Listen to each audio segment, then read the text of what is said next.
Can I welcome, please, Dr. Zibby Alfred, former West London Women's Migrant and Refugee Forum Coordinator. Let's welcome her with the salawat ala Muhammad wa ali Muhammad. Thank you and salam. There must be many, many Hannas and many Fields, but for those of us who knew Hanna, there was only one Hanna Field. Hanna was a warm and generous, caring and funny friend. And I met Hanna back in 2006 when I joined West London Refugee Women's Forum.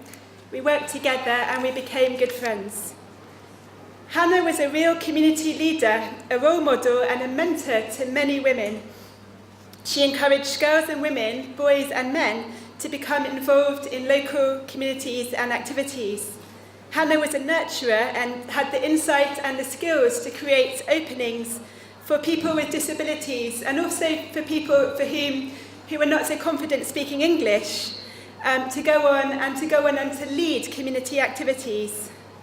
Hanna's own brilliant community activism, her energetic willingness to go on to get involved in local activities and to go and participate and speak at many different community events meant that people were often quite surprised to learn that she was living with ill health and with disabilities. As far as possible, Hanna liked to cast aside her thoughts about her own health and throw herself into community activism. Even during spells in hospital, Hanna would be busy making connections with people and helping others. And indeed, I remember when I was working in Stratford, somebody coming to me for help to set up an association for people from Guinea-Bissau.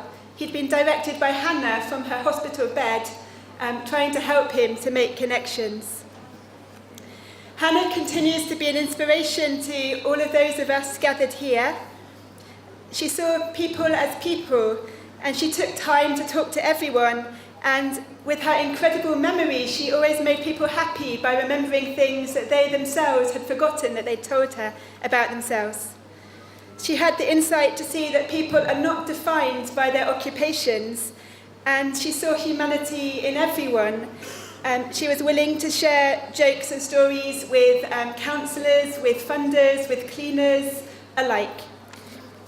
Hanna made friends with people from different cultural faiths and backgrounds, and she encouraged others to do the same. For instance, she set up a faith community development course, bringing together women from different faiths and different backgrounds. Hanna thought up and supported bold initiatives.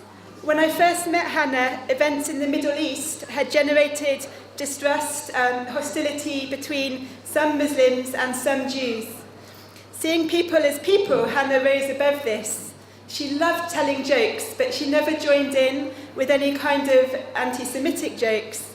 And she also she supported an activity which brought women from Muslim backgrounds to hold activities around health inside a synagogue space. She was a visionary. Hanna was a creative and a practical thinker. For a Women and Peace project, she wrote about her own painting. I've expressed my feelings in a drawing with a dove coming out of hands to reflect our thoughts. The dove is a symbol of peace, but without the hands, the thoughts will be nothing. Hanna attended strategic and voluntary sector meetings, and she listened to others and spoke up about social injustice. She was not afraid of responsibility and rose to the challenge of chairing many various voluntary sector charities and community organisations.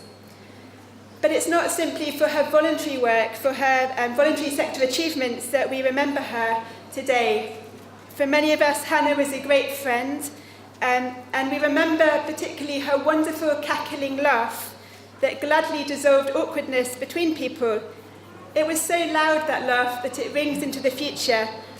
And today, through our shared laughter and our own social action, our own kindness and our own work on social justice issues, Hanna's positive energy will continue.